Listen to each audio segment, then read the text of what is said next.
This is Pivot Perspectives with Chris O'Byrne, the show that takes you around the world to share interviews with some of the most successful and relevant people on the planet. Hear their stories and get the most important business lessons they've learned on their road to success, and get exclusive access on how to implement their success into your life and business. Pivot Perspectives is brought to you by the Strategic Advisor Board and your host, Chris O'Byrne. Hey, are you looking to scale your business from 5 figures to 6 figures or 6 figures to 7 figures?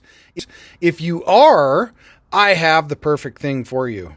What I want you to do today is I want you to go download a book. This book is going to take you through my 3-pillar system. It's 100% free. All you have to do is go to growfast.cash. I say again, go to growfast.cash, and you're going to be able to download my free international best-selling book, which is called Be Good, Be Brief, Be Gone. You can take that book. It's going to help you scale your business to the next level. Again, go download it. Be good, be brief, be gone. Growfast.cash. I say again, growfast.cash. Enjoy. So, Josiah, JJ Harling, welcome to the show. Thanks so much. It's a pleasure to be here. I am going to refer to you as JJ when I'm talking to you on the interview, but I also want people to know who are listening to this that your name is written as Josiah on the book. That's right. And so we'll help them kind of keep that clear, not that people aren't used to nicknames. You can call me anything, Chris. As long as you call me, we're good. All right. What I'd like to do is first kind of dig into who you are. Sure. What, let's just start with a little bit of your background and kind of what brought you to this point. Yeah. So, as you said, my name is Josiah. I go by JJ, and pretty much have my whole life. I'm actually a ministry kid, so my parents were always in vocational ministry. Dad was pastoring churches growing up. And we bounced around a lot, so I can relate to being uprooted and shifting locations and having to be replanted and pivoting a lot growing up. But I view it fondly. And I've worked in the faith-based nonprofit sector for the last 20 years as in the area of recruitment, in the area of donor relations, organizational leadership, and now I am the CEO or the president of a nonprofit called Compel Global, which I started just a couple of years ago. Now, you still do a lot of preaching and a lot of giving of sermons and messages, but do you consider yourself a preacher? That's a great question. How do I say this? I do preach. I do give a lot of messages, but they tend to be more in the area of guest preaching. And really, the area that I focus on is helping people take action. Many of our church attendees, many of the people that are in the U.S. church as well as the global church, think about life and their work, even their 9 to 5, they think a little bit compartmentalized, right? They have their job, and then they have their faith, and they have their church and their family, and it's all individual. And what I really want to hone in on is helping people see a life that's fully integrated. Whatever the faith system is, whatever the belief system is, whatever the worldview is, that really needs to impact every area of their life. That includes their 9 to 5. It includes their relationships at home, with family, with their spouse. And so when I'm speaking or teaching, I tend to be speaking about that and how to make progress in those areas of your life and really align them with your faith and your worldview. So you started Compel Global a couple of years ago. What have you done? What's your life been like up to that point? Yeah. So I started in faith-based nonprofit work 20 years ago, right out of college. and I was a recruiter for a mission organization. So helping people find opportunities to go and serve overseas with that particular organization. And that would be anywhere from 2 weeks to a lifetime. And I was a coach, really helping people walk through everything they need to consider in that process. That morphed and shifted, and I ended up in a role where I would do that as an advisor for individuals and also churches for many different years for a couple different organizations. And then when I started Compel Global 3 years ago, the idea was to do that at large and to serve many different nonprofits, many different ministries with their recruitment efforts as well as their fundraising efforts, and really be kind of a matchmaker in that space. Okay, so Compel Global came out of your experience doing really exactly what Compel Global does.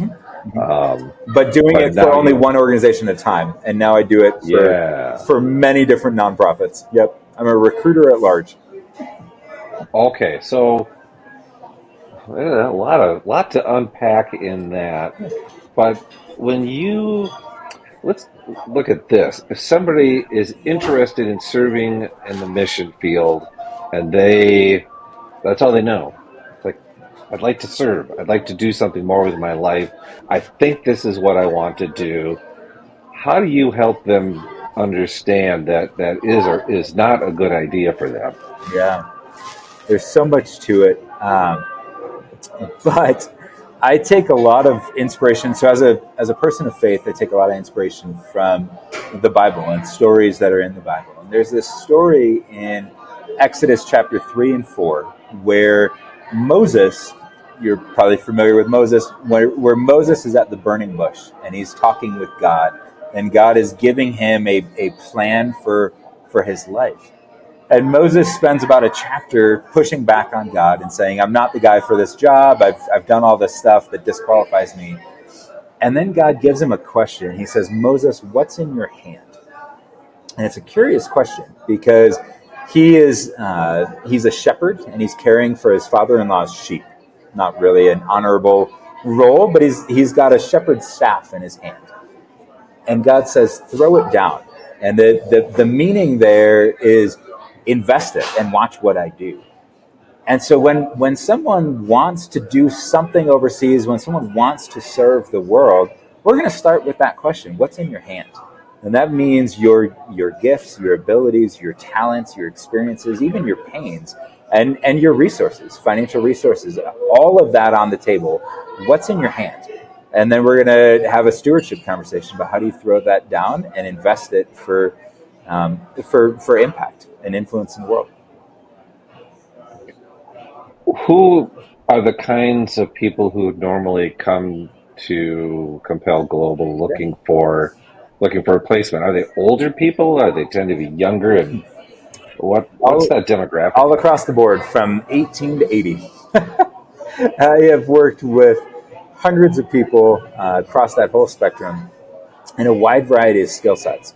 So when you think about international missions, we often think of things like planting churches or digging wells. We certainly have opportunities for that. We work with a lot of people that are in the medical space. Maybe they want to serve with a hospital somewhere overseas or in a clinic.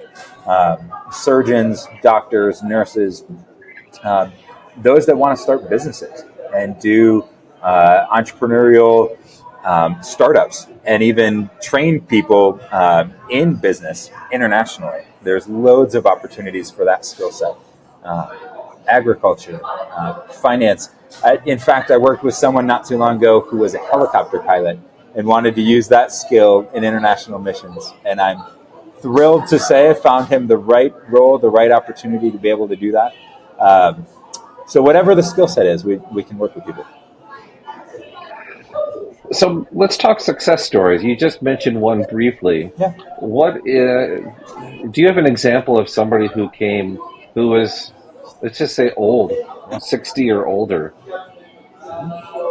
Absolutely. Yeah, I do. So there's a couple of people, but one is a is a couple that came to me, and they were late career. I would say maybe 66, I would guess. And they approached me. They had owned a antique car parts company for their entire career, and they said, God is calling us to a new adventure. We want to do something crazy with our retirement. We don't just want to stay at home. Golf isn't that appealing to us. We want to do something different. And they ended up working with me, sold the business. They ended up moving to a country in Asia that I'm not going to share the name of for security reasons. And they have lived out their retirement years there, actually teaching English, and they have come alive in that. And it's been a tremendous experience for them. They've been serving overseas for going on probably 12 years at this point. Yeah, there's no shortage of examples. Yeah. Okay. So then, I'm assuming that your work, even before Compel Global, you talk about coaching, and you talk about being able to help people, figure out what their goals are, to take action. Tell me, how did you decide to write your book? Because that's where we're getting into. You've written a book. It's going to be coming out soon, and it's not a book about joining the mission field. Nope. So Nope. why don't you tell me what it's about first, and then I want to understand why you wrote it. Yeah, great question. So the book is called Stride, and the subtitle is Moving Forward When You Feel Stuck. And it really comes out of my background in connecting with church attendees, connecting with those that would call themselves Christians in particular, who feel like they've been designed for something more, but what they're living in, the story that they're living, is not what they've been designed for. There's a verse, it's Ephesians 2:10, that says that we've been created for good works, which were planned for us in advance. And many of us resonate with that feeling that, hey, I've been designed for something more than where I'm at now, and I can't figure out the steps to move forward there. And as a coach, I've spent my entire career helping people identify what are those hurdles in that process and how to move forward. So that's what the book is about. It's about really helping people make forward progress in their vocation, their sense of calling, their career, in their relationships, and in their spiritual journey. And why did you decide to write this book now? Yeah. It's been building for a lot of years, Chris. This is not something that just came to me recently. I've seen far too many people stall out. And as I began to float these concepts with people that I've been coaching, they really found them helpful. They really began to make progress in some of these areas and get things unlocked that otherwise they were stalled out in. When I look at the American church, when I look at American culture, right now there's a lot of people that feel stuck. They feel like they're not having the impact they were designed for. In fact, I think COVID kind of gave the world a bit of an existential crisis of why are we here? What is it, in fact, that we're doing? I was talking to a pastor not long ago, and he said, JJ, everyone in our church is wrestling with this big question, why do they exist? And unfortunately, the symptoms of wrestling with that question is marriages that are falling apart because people are dissatisfied, careers that they feel like they're stuck in and they don't have a great sense of meaning. People feel a little bit purposeless, and that's debilitating for our culture and in our world. And we want to help people really find their stride and be able to move forward. I'm glad you brought up the marriage thing, because that was the first thing I thought of, is how many people are feeling stuck in their marriage, in their relationship, and feel that the only option is to get out. I'm stuck, therefore I need to leave. Yep. What would you tell somebody who's just starting to wrestle with that? Like, how do I know I'm supposed to be with this person? You know, and obviously from sort of a general big picture view here, but Yeah. Yeah. There was a book put out a number of years ago. Um, well, yeah, there was a book put out a number of years ago that had a phrase that really struck me. It says, your marriage isn't intended to make you happy; it's intended to make you holy. Which, regardless of where you stand from a spiritual perspective, I think it's helpful to think about purpose. So in my relationship with my spouse, is if the end goal of my relationship with Shayna is to be happy, if this is an end in itself, then that's pretty tough to live up to, right? My happiness has really high expectations. Yeah.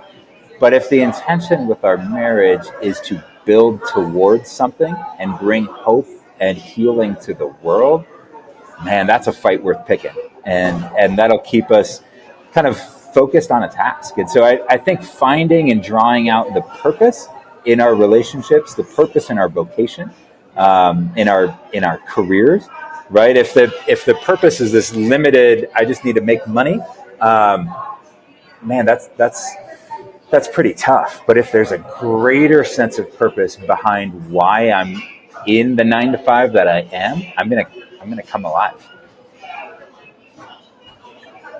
what does STRIDE stand for? Because I know it's an acronym. Yeah. So your greatest sense of calling is at the intersection of 6 core components, and they all fit within STRIDE. So the S is your story, and most of us, when we think about what the future might look like, we think about our resume as the unique preparation. Resume is what you've accomplished in your life, but your story is so much more. Your story, a great story, is actually about what you endure more than what you accomplish. Brings out a value of pain, right? Some of the pain points in your story are actually the things that are uniquely preparing you for your future. We devalue pain in our journey, but it's really important. If you look at really impactful lives, they usually involve some pain, right? What if some of the things that you've endured that are unique preparation for your future? That's your story. Okay, T is, what are the things that make you angry? What are your triggers? Okay, and triggers has an interesting connotation in our culture today, but I think it really is important to tap into the emotional side of calling. Okay, what are the things that break your heart? Better yet, what are the things that break both God's heart and yours? Injustice in the world. You want to really tap into something that keeps you up at night. You want to fight. So we want to identify what are the triggers that really drive an emotional response from you. R is the things you have to release. What are you carrying that really is not your business to carry? Here, these might be things like, a sense of image, right? Of portraying a certain image. Might be expectations that you have for yourself, that others have of you. Maybe your family of origin. Maybe even expectations you have of God, or of how life is supposed to look. And what does it look like to release some of those really unhealthy things that you're carrying in order to be able to step forward? Okay, I is your identity. These are the things you normally think of: your strengths, your gifts, your personality profiles. Years ago, you had strength finders that came out, and it was like that was the sole indicator of what you're designed for. There's value in it, but it's a part of a much bigger equation. So identity is just a part, right? D is your sense of direction, and E is your sense of endurance. Many of us quit far before we should. It's because we're viewing life as a sprint and not a marathon. And so if you look at all 6 of those components, the overlap is really kind of a sense of calling that you've been designed for. Can you think of a situation or somebody that you've helped go through this process? I'm looking for an example of somebody who, those six different pieces and how that helped them to move forward. Yeah. I had a couple that I was coaching years ago, and again, it's in the international service space. But one of the spouses was a military veteran, and she had a really unique career because she was trained as a nurse. But her whole career, she had been in hospital administration. And we looked at all these different components, and there were a lot of things that we were able to distill, but she was struggling in this area of triggers, really identifying what's the emotional trigger. And as we got into it, she realized, the thing that drives me crazy and absolutely breaks my heart is when a hospital doesn't have the systems put in place to actually be able to serve people well. And the result is dysfunction. The result is people that don't experience healing. And her gifts uniquely aligned with that. Her background and experiences uniquely aligned with that. Next thing I knew, I had her and her husband overseas working in a medical clinic that was in desperate need of revamped systems and structures. They had doctors and nurses, but people weren't experiencing healing because the system wasn't firmly established. And I actually was over there with them on a trip, and she turned and looked at me. She said, "I see why I was made. I have the perfect background, experiences, gifts, passions that align precisely with this opportunity. This is why I exist." And that was a pretty cool confirmation. Yeah, and I think almost all of us are looking for that kind of feeling of, wow, this is where I belong. This is what I was meant to do. Just to feel confident that you're in the right place doing the right thing. Regardless and that's what your book helps people do. Regardless of where you come at from a faith perspective, religious perspective, we all want that. We all want that sense of my life is having the impact that it's been designed for. And that's what Stride will help you do. Now, one thing I loved about reading your book is you have a lot of stories in there. And some are humorous, some are heart-wrenching. Could you share a couple of those stories? Absolutely. Oh, man. My entire life is a big embarrassing moment, Chris, but let's just be real. Let's see. Well, I guess first, the book being called Stride, it opens with a story of running with my brother-in-law, and my brother-in-law Chris is a cross-country runner and an exercise maniac, and I, however, despise the idea of running. Always have. It's the worst. No one should ever do it. But he roped me in through some crazy adventures of taking a jog with him. He said, "JJ, this one's going to be different." So we got out in Chicago and we're doing this run, and it was no different. And I was hating the whole thing.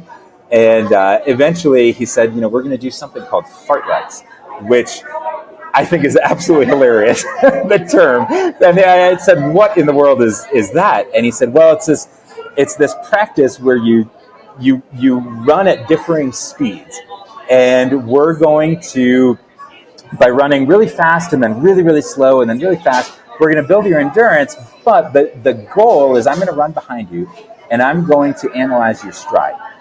And if you're going too fast, it's going to hurt. If you're going too slow, it's going to hurt. And we're gonna find the right one." And so we did this pattern for, I don't know, maybe 10 minutes or so. until he shouted, "That's it!" And I was running at a speed that was the greatest efficiency for my body, the greatest effectiveness, and the pain was gone.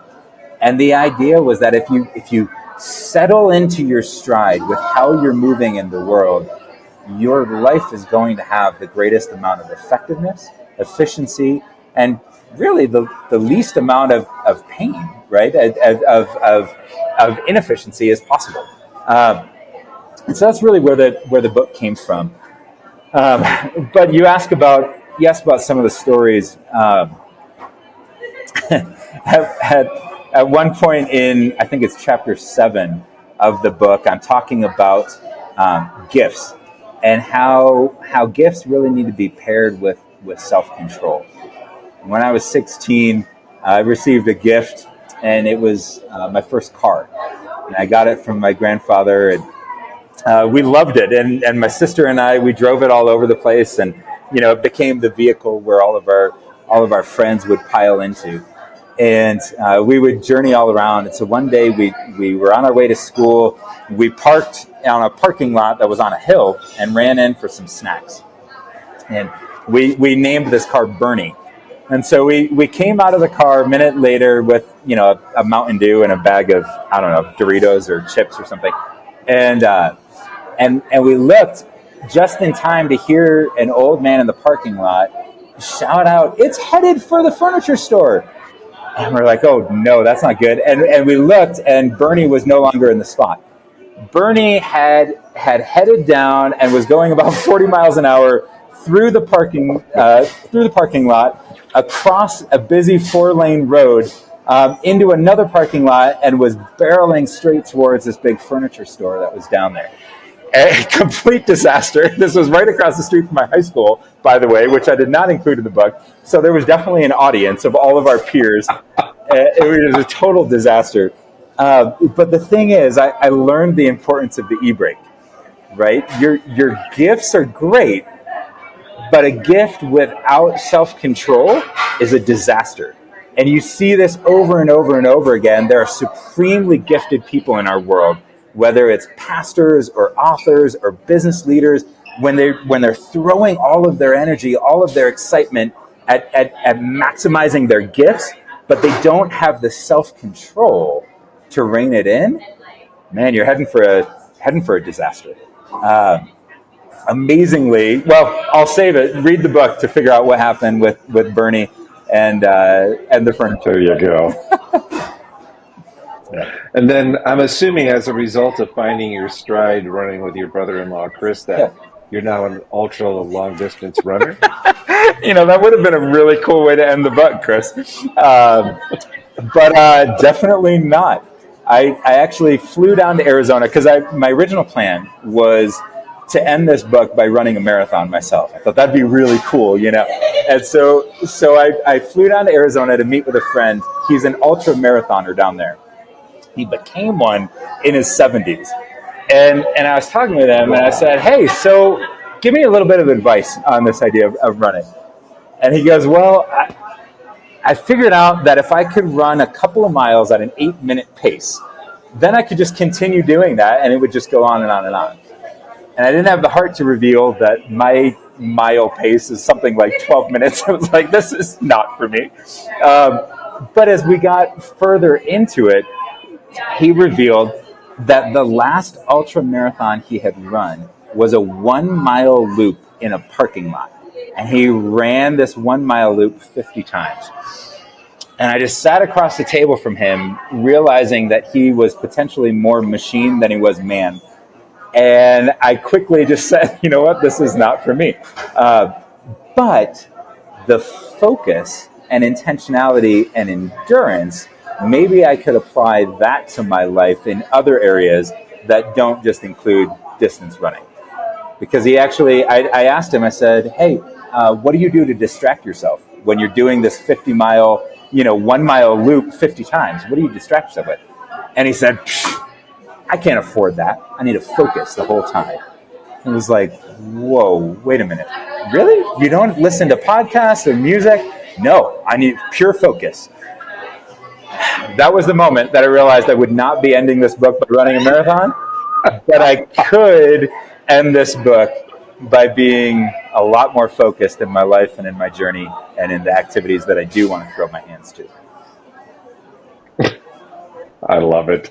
And there are so many other good stories in the book. It's crazy. I'm excited for people to read it. Oh, yeah. And they're not all humorous, although I've got to say, yeah, you do have a lot of opportunities to share humorous lessons from your life. It's true. We won't, we'll just tell people the candy store one is another great one. Candy story one is fun.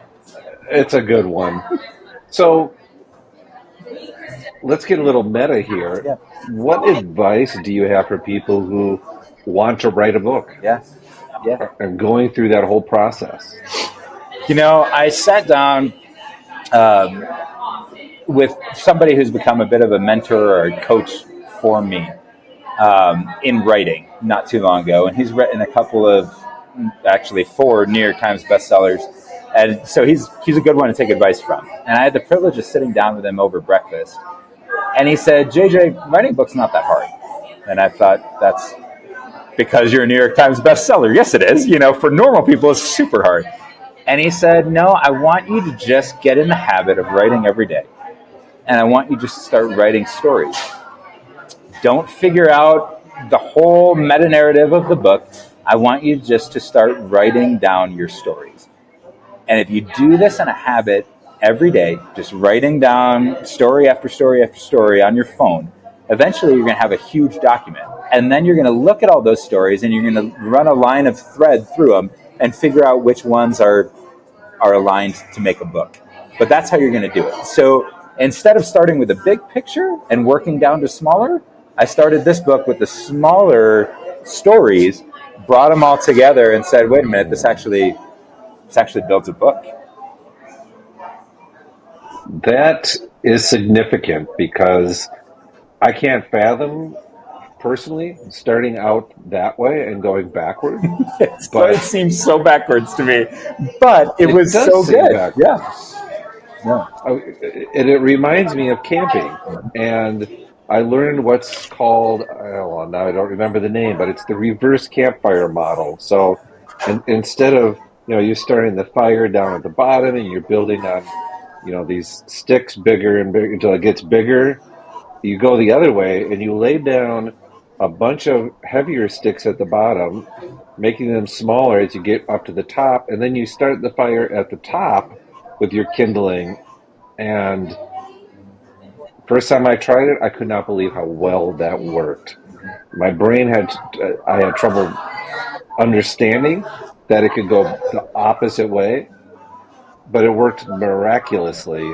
And this feels like the same thing. It's like maybe my advice should be altered to include that, because for me it's always, what's the big picture, and now work my way down. Well, and here's where the stories are going to go. And it was interesting because that breakfast I had really was the turning point, because I had tried writing before, and the advice that I had always received was start with this big idea, start with this big framework, and get all the pieces in place, and then begin to write the stories.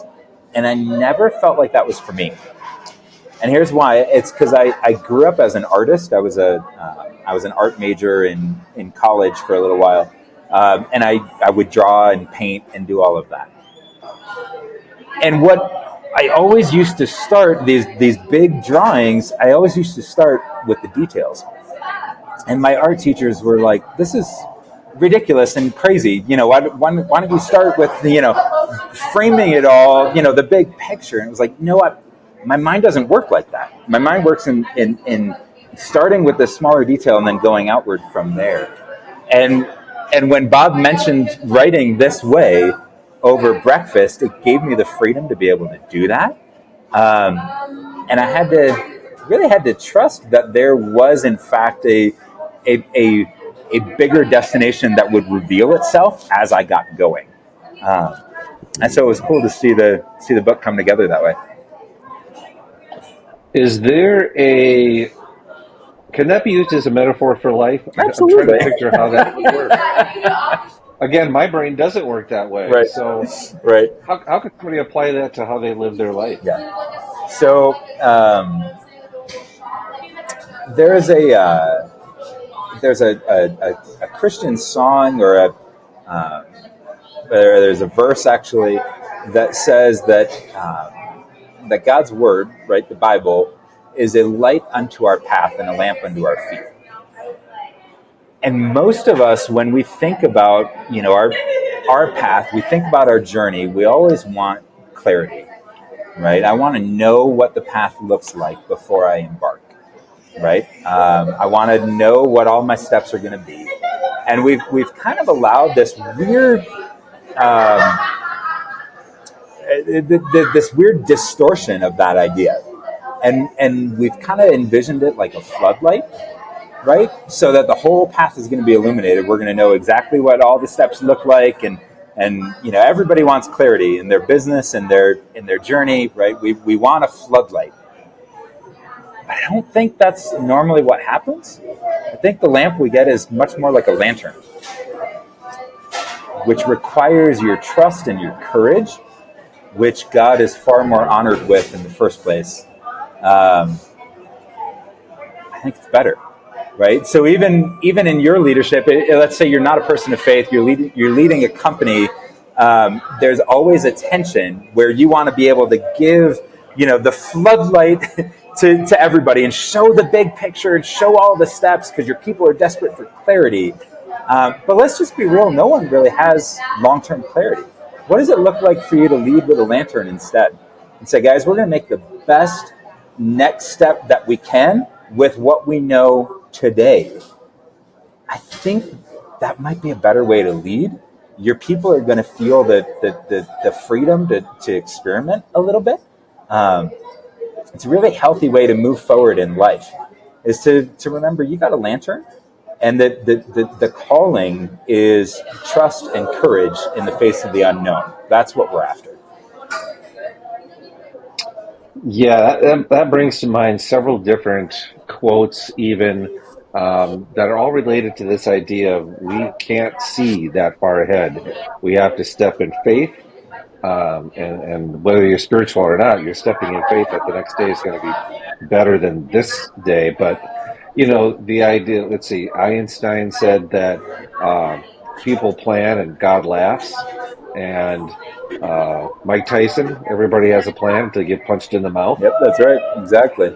And it's in the military. It's everywhere. There's a story about this guy that really wanted to know what to do with his life, and so he flew over to Calcutta to meet with Mother Teresa. It was a true story. And he said, "Would you pray for me to have clarity on what I'm supposed to do with my life?" She looked at him. She said, "No." She said, "Clarity is the last thing you're holding on to." And that is really powerful insight. Clarity might just be the last thing you're holding on to that you need to release in order to be able to move forward with your future. We've made this weird idol out of clarity that we don't need. I like that. That's a great way to end this interview, because that's profound advice. It's a way of looking. It's a way of changing how we look at life. Because we want that clarity, and rarely do we get it. Right. We just pretend we have it, which causes a whole lot more problems. Yeah. Yes, it and does. The goal is just to move forward with courage and trust in the face of the unknown. Yeah. So if someone wants to learn more about what you do and how to get involved, where would you like them to go? Yeah. A couple of things. There's certainly a social media presence, Josiah Harling on Instagram, Facebook, LinkedIn. There's also josiahharling.com is really the place to go to check out all the different components, the writing, the speaking, the coaching that I do. And then there's findyourstride.pro. And you can hop on there to learn more about the book, and we can go from there. Awesome. Thank you so much for coming on today and for sharing all of this with us. Absolutely. Thanks a lot, Chris. Bye for now. You bet. Hey, we all want to scale our business. Hey, I have the answer for you today to help you do that. If you're looking to scale from 5, 6, even 7 figures and beyond, book called Be Good, Be Brief, Be Gone. I'm going to give it to you for free. All you have to do is type in growfast.cash. I say again, growfast.cash, and you can download the book for absolutely free. I hope the book helps you this year. Take your business to the next level. Again, go grab the book, growfast.cash. I say again, growfast.cash. I wish you the best and grow, scale, and win. Thanks for listening to Pivot Perspectives with your host, Chris O'Byrne. Please leave your feedback and visit strategicadvisorboard.com to get the latest and greatest business advice on the planet. Follow us on social media for updates, and we will see you on the next episode.